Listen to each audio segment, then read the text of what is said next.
It's another edition of Time About the Movies, and we're looking at the last weekend of 1994, December 30th.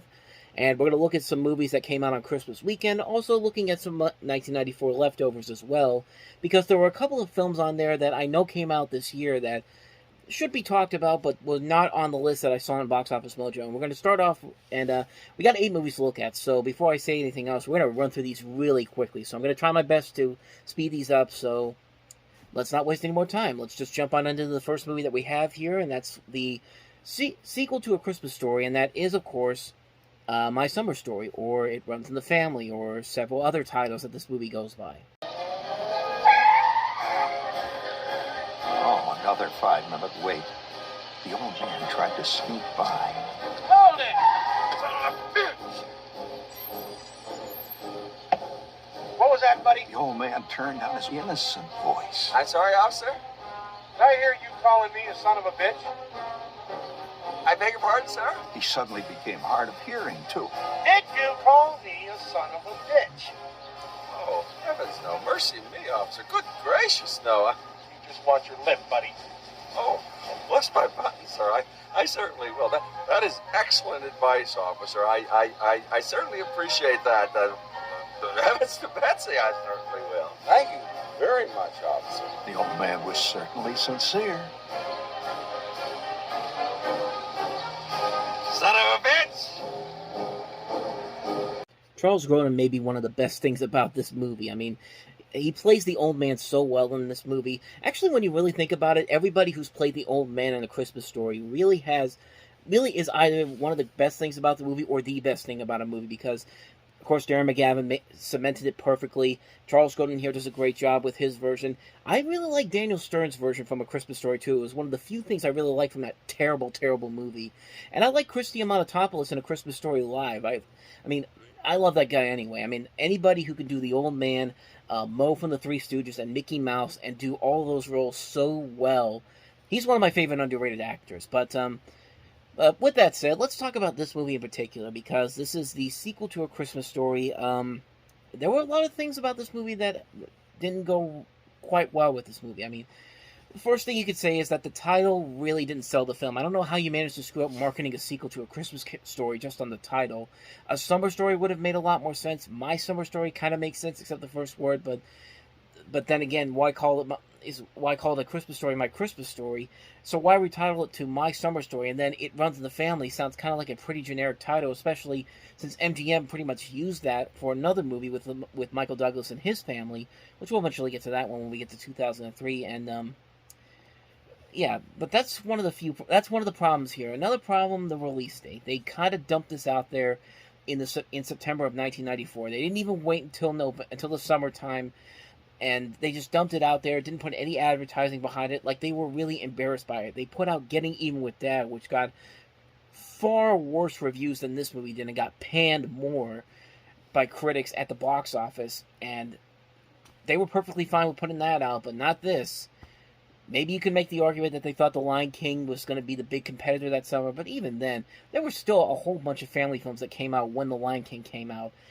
And I think MGM just tried to bury it, and really the biggest problem with the movie is that it pales in comparison to the first movie. It doesn't have the same laughs or the same memorable moments as the original film does, and that's one of the things that kind of digs it in the worst way. But then again, considering what has come after this, A Christmas Story 2 and the Christmas Story musical on Fox, it's certainly not the worst thing ever. And hell, even A Christmas Story Christmas, what we got just recently, may be the best sequel that they've done to the original Christmas Story, and that says a lot considering they've done almost five different versions of the story. But that's kind of the negatives. Let's talk about the positives of this movie. I think the movie actually ends up being a little bit better than people give it credit for, and I honestly kind of had a good time watching it. I like that the cast is not just doing a straight-up copy and paste of the previous film. Like I said, Charles Grodin, I think, is great as the old man. He gives his own personal touch to it. He's very funny, especially that scene I just showed you.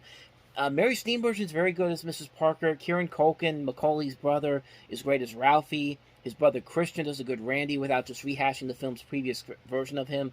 And also what helps is that they do have Gene Shepard back as the narration. I think it definitely helps to carry the movie along. There are some decent laughs in here. I do like they try to expand the story of the neighbors of the Parkers, the Bumpuses. They got a more prominent role here. and it definitely fits the mold of kind of what you expect from them. It's definitely not a Christmas Story, but it has just enough to make a pleasantly enjoyable film. I mean, if you're looking for a good follow-up to a Christmas Story that's not just a straight-up bad cash grab, I think this works perfectly fine. But then again, so does the other movies like I said recently, Christmas Story Christmas was actually pretty good. And I even kind of and I really like 8-Bit Christmas, which is not a straight-up sequel to A Christmas Story, but is more of a spiritual sequel to that movie, mixed in with a little bit of Jingle All the Way. I think that one perfectly fits well as an 80s version of A Christmas Story, but My Summer Story is really not all that bad. So, look at me, I'm saying I'm going to run through these long, and this is already 4 minutes long, so that first review is. So, let's move on to the next movie, and this is one of the notable stinkers of 1994 that I'm shocked was not on this list. The next Karate Kid, starring Hilary Swank. Give me a few lessons. Focus. Karate. Yeah. Discipline. Courage. A girl no one believed in. Put her away. Is about to prove she's the next Karate Kid. Yes! Rated PG. I apologize to Karate Kid Part 3. I gave you way too much flack. You were certainly a whole lot better than this movie was, because where do you even begin? Let me try to run through this as quickly as I can. I mean, I'll give Pat Morita credit. He is committed to these movies, and I really don't think he should be heavily involved in this, but I'll give him credit, though. He stuck around till the very end. But Hilary Swank, I don't think she's bad in the movie, but they're just giving her horrible writing to work with. I mean, the script for this is just terrible. I mean, you have a task to revive this franchise with this new character, and he just said, "Okay, I'm just going to take the script from the first movie, dumb it down, write some of the worst dialogue ever in a movie, and make the main character say one of the most stupidest lines of explaining a situation." What am I trying to say here? Writing a exposition. That's what I'm thinking of. The worst exposition ever. I mean, there's a scene in the beginning of the movie where she's being yelled at by her grandmother, and then Julie goes she just keeps going, and she goes in this backstory in one long sentence. "My name is Julie. My mother's name is Susan. She was killed in a car accident with my father, and they're both dead." Like, how dumb do you have to be do you have to dumb this down so you can be like, this is basically like telling the audience, my name isn't Bruce Wayne, it's Batman. Bruce Wayne's parents were killed in the back of a theater, and now they're dead. It's just kind of similar like that. And just like, I almost expected her to go to the audience and say, "Everybody are you guys all set? Okay." I mean, it's just a bad line. It's just like, fuck having a whole scene explaining her backstory. Here it is in one sentence because I'm too lazy to take my job seriously. What's happening on Cheers right now, by the way? I mean, the dialogue is bad. The villains in this movie are terrible. I mean, my God. If you thought the villains from the last movie were cartoonishly over the top, these guys are essentially Judge Doom at the end of Who Framed Roger Rabbit over the top. I mean, the main bad guy is nothing but a gigantic deuce, and you just hate him right from the beginning. He's also kind of an abusive dick, too. Like, I don't know what was going on with these movies in the 90s that had this type of thing. It's just kind of like... It's kind of like what happened in Beethoven's Second. I mean, you have the teenage daughter who's almost kind of being close to date rape until Beethoven saves the day by knocking the house over. Like, I don't understand what was going on during that time period. I mean, it's bad enough that you're having it. It's that his first scene is literally in "you're standing too close to be stalker" phase, and we barely even know the guy, so you can't take him seriously as a serious threat. I mean, even Michael Ironside, who can play these roles very well, can't make this work. And the fighting is just bad. The comedy is lackluster. It date stamps itself right away because there's a line where Julie's love interest goes, "Does Michael Jordan only play basketball?" Because, it's 1994. I mean, Jordan just started his baseball career and certainly was going to last a very long time, and it only lasted 1 year. You date stamped yourself before the year was even over. Like, how do you do that? It just doesn't work. It's just like, it's a lackluster and pathetic excuse to try to resurrect the dying franchise by not even trying to do anything with it. It's kind of like the Pink Panther. I mean, they don't do anything really new or creative with it. They just said, let's just rehash what they did in the first movie with a new guy, and surely it's going to work. And it failed 3 times. 3 times that series has been revived, and they haven't been able to come near close to what Peter Sellers did with that series. That's this movie. This movie is just... It's just a bad movie, and thank God they got it right in the end, because in 2010, of course, we got the new Karate Kid with Jaden Smith and Jackie Chan, which was actually a really good movie. And, you know, honestly, I'm kind of glad it was just one movie. Just make it one film. I feel like they kind of would have exploited it by this point by doing more than one movie. I am kind of glad they haven't done a sequel to that yet, so. And at least we got Cobra Kai out of it, too, and that's been a great show as well. But, yeah, they're certainly a lot better than this schlockfest is trying to be in. Here we go, another 4 minutes on these reviews. I'm trying to speed this along, but damn it. But, anyway, let's see if we could try to speed this along with the next movie, and that is Don Bluth's A Troll in Central Park. And I'm just going to tell you right now, we're not even going to do that either. Spectacular journey in a brand new movie for sale on video. A Troll in Central Park. It's wonderful. Meet Stanley, a magical troll with a green thumb. An evil queen is after him, and 2 new friends are helping him. Together, they'll learn that when you believe in yourself, you can do anything. And now you can share Stanley's adventures with your friends. I like that a lot. A Troll in Central Park, for sale on video, rated G. Well, I picked some real stinkers that were surprisingly not on this list that I probably should have just left on there, but, this is the worst Don Bluth movie. Plain and simple, this is the worst movie he's ever made as a filmmaker. I mean, a lot of the stuff that makes him great, his animation is in here, but it just feels like it's just watered down mesh. I mean, at least Thumbelina was trying to do something, even if it was a Disney knockoff, but this is just garbage. I mean, this is just depressing to watch Don Bluth stoop himself to such a depressing low like this. This is just garbage. I mean, yeah, it's got nice animation, and I like the song by Dom DeLuise, the Absolutely Green song. It's actually pretty catchy and actually kind of has a nice meaning to it. But the movie just feels so un-Bluth-like. Like, what do you think of when you think of Don Bluth? You don't think of a movie where he didn't talk down to kids as much. He wasn't afraid to be a little more violent. He wasn't afraid to show the more scarier moments, because in the end, it was going to be the happy ending regardless. Like, you don't expect a movie this happy and peppy and positive all around. Like, nothing bad can go wrong. I mean, it's the equivalent of watching the happy little elves from The Simpsons. I mean, the Nostalgia Critic made that joke in his review, and it's true. It's very much true in that way, shape, or form. You do not like any of these characters whatsoever.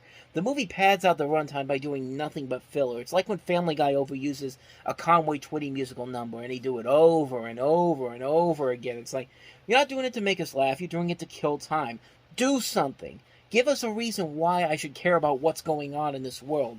And it's just, there's nothing there. It's just so pandering, it's so needless, and really doesn't feel like something that comes from the same man that gave us An American Tail. It doesn't feel like it came from the same people that gave us Secret of Nim or The Land Before Time. It's just a bad movie all around. It's easily the worst thing Don Bluth made as a filmmaker. And, what more can I say? It's an absolute mess. See, I only took 2 minutes on that one. I'm getting better, so. Oh, anyway, let's move on to the last movie I have on this list, and that is The Madness of King George.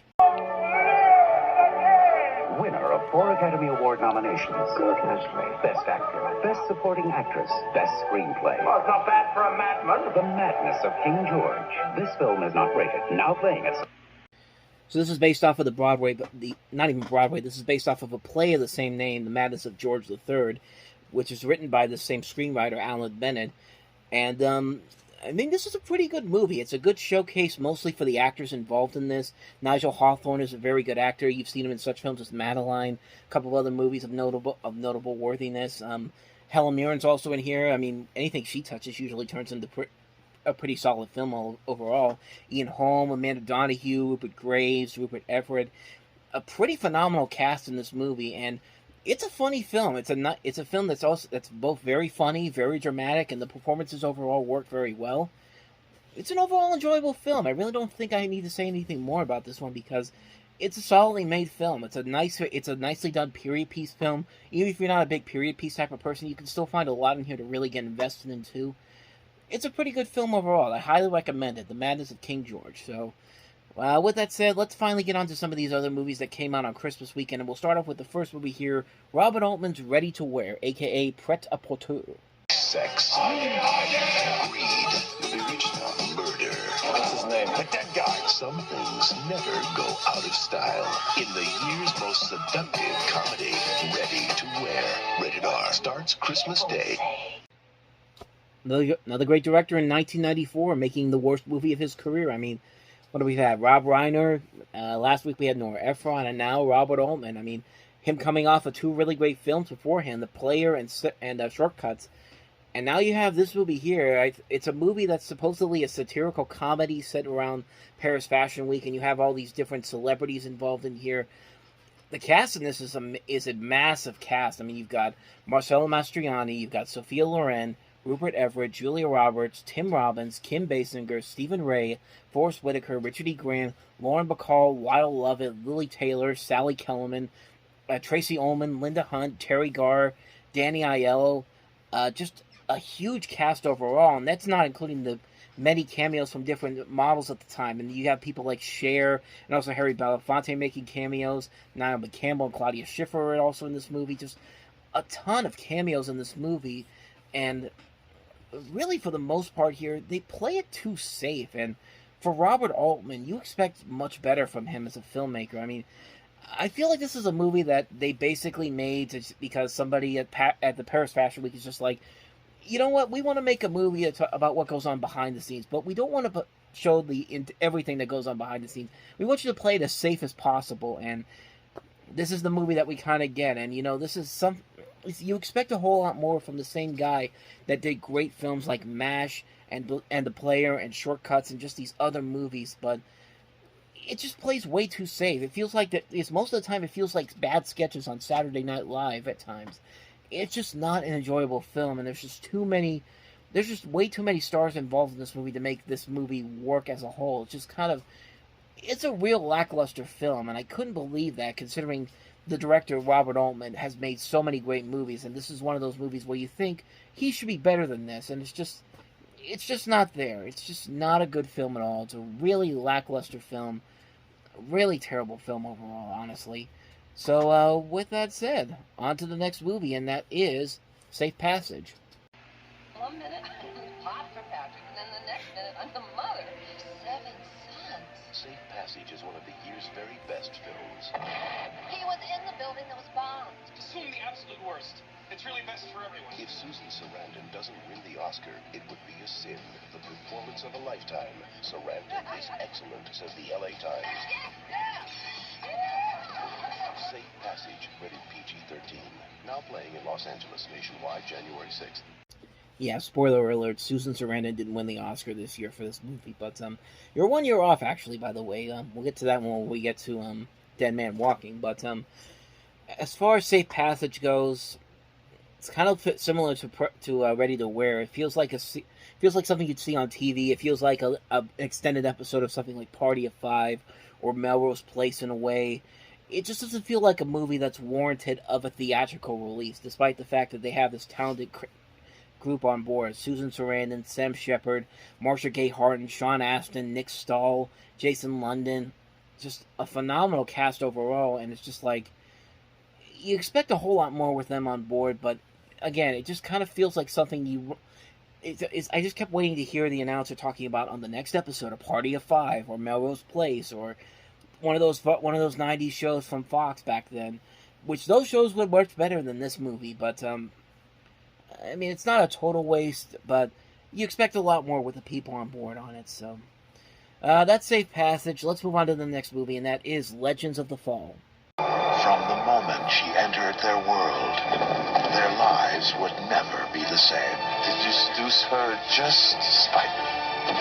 You've been nothing but trouble since you came to this house. And I damn everybody around me as well as myself.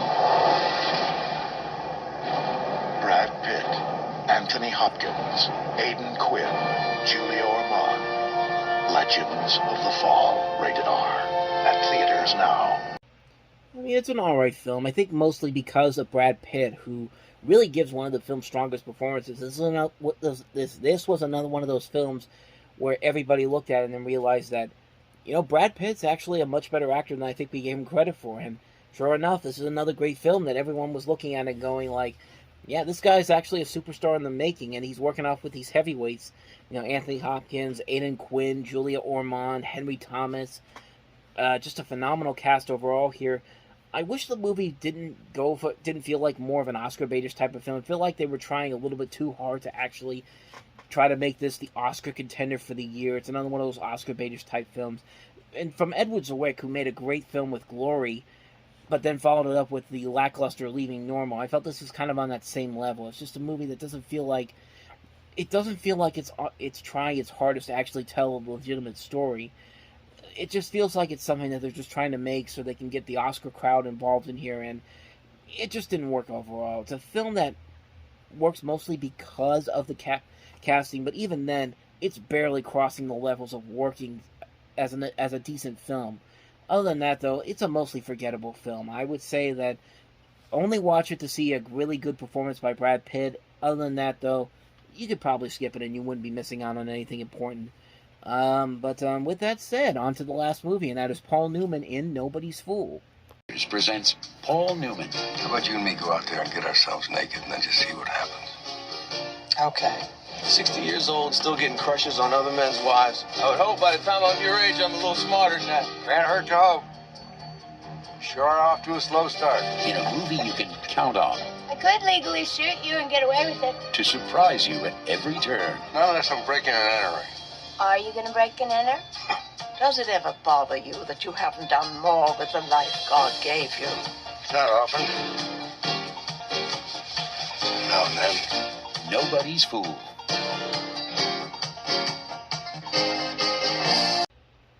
I mean, this is a very simplistic film. It's just Paul Newman working off all these big actors involved is playing these different characters. I mean, you have Jessica Tandy in her last film role before her death. Bruce Willis is also in here. Melanie Griffith, Dylan Walsh, Philip Bosco, Philip Seymour Hoffman, Margot Martindale, Catherine Dent. And there's really nothing more. There's really nothing more about it. It's just Paul Newman doing what Paul Newman does best, and he honestly gives the film its life. He has one of the strongest performances of his late career, and this is a really solid film, largely because of what Newman brings to this character that he's playing. It's just Paul Newman being what Paul Newman, what we all expect from Paul Newman. He's one of the great actors for a good reason, and this is one of those examples of it. He can make a very simplistic script like this work as well as it does. Like, I really went into this thinking that it's going to be one of those movies where it's just like, okay, he's probably the best thing about the movie while everyone else is trying a little too hard. And really, this is a legitimately good script. It's a film that works with this actor, and he's able to just make everything that he gives in this movie work. It's a film where he doesn't really have to have a huge acting range in this. He just makes it work because this is what you expect from Newman. I mean, he's a great actor for a good reason. He has great chemistry with a lot of the people that he works with, and this is a prime example of it. And it's a very thought-provoking film. It's a very well-made film. Great performances all around. It's a showcase for the proof that Paul Newman still has what it takes. I mean, he's a very good actor. This is a very solid film. There's nothing too big, nothing too extravagant about it. It's a small little film, and it works very, very well. I could definitely see why he got a lot of praise for this performance. And like I said, it was one of his last major critical successes before his death in 2008, because he did take some movies that weren't as good, stuff like Twilight in 98. Message in a Bottle wasn't very good. Very few little films he did actually turned out pretty well after this point, but yeah, it's an overall enjoyable film. I really like it a lot. I like it's a smaller film. Nothing too crazy happens in it. It's just a simple story about this guy and his adventures he goes through in life. So I really recommend it. Nobody's Fool. And with that, we're done with 1994. When we meet next time, we'll be looking at the films of 1995, starting with the first full weekend of 1995 with only two movies, Sinbad and Phil Hartman in the comedy House Guest, and also Fast Trip Long Drop. I have no idea what that movie is, so this one could be a pretty quick episode because, at least with House Guest, I'll be able to talk some stuff about it, but other than the other film, that one we can get done pretty quickly. So, thank you for watching, and if you want to see more videos like this, please hit the playlist on the next page. Check out the previous episodes from 94, and I'll see you guys tomorrow for another episode. So thank you for watching. I'll see you next time, and until then, as always, take care.